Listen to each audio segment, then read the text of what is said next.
দিনটা ছিল রবিবার, সময় তখন সকাল 7:12। আমি অনেক দিন পর আজকে আবার হাতে বুট নিয়ে বেরিয়ে পড়লাম মাঠের উদ্দেশ্যে। হ্যাঁ, কী হবে মাঠে গিয়ে? মাঠে খেলতে ফুটবল খেলতে। ফুটবল খেলবো, ফুটবল খেলে আবার কী করব?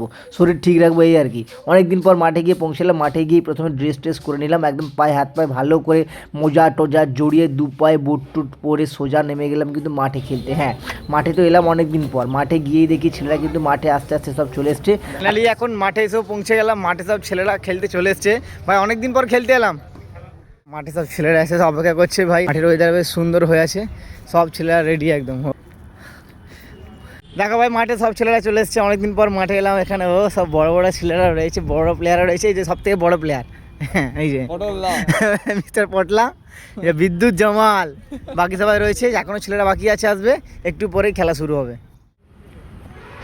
দীর্ঘদিন পর মাঠে ছুটতে এসেছি, শরীরের অবস্থা কেমন আমি নিজেও জানি না। আমি জানি পুরো একদম হাঁপিয়ে মরে যাব, কারণ অনেক দিন পর সেই বাবার অসুস্থতা, মানে বাবার শরীর খারাপ ছিল, সেই জন্য এত ব্যস্ত ছিল মাঠে আসতে পারিনি। আজকে আবার দীর্ঘদিন পর মাঠে এসেছি, শরীরের অবস্থা এখন খুব খারাপ।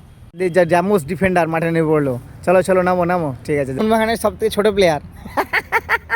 ধন্যবাদ বলার জন্য। আমি খুব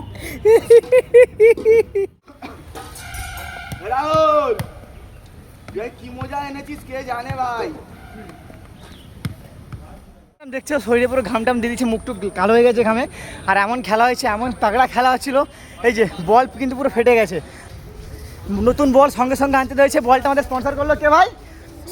সুজিতা সঙ্গে সঙ্গে বল স্পন্সর করলো। সপ্তাহে একদিন খেলা হয় ভাই, রবিবার দিন খেলা বন্ধ হলে চলবে না, সঙ্গে সঙ্গে বল আনতে পাঠানো হয়েছে। সুজিতা, খেলা বন্ধ হওয়ার দরকার নেই, হ্যাঁ খেলা চলবে। সুজিতা স্পন্সর করলো বলটা, সঙ্গে সঙ্গে খেলা হবে, সঙ্গে সঙ্গে বল ফাটুক চটুক খেলা হবে। আরে যেহেতু দেখেছি ডাক্তারবাবু, নতুন বল চলে এসেছে, ব্যাস আমাদের নতুন বল খেলা যাবে তো। ব্যাস চলো নতুন বল ছোড়ো, ওকে।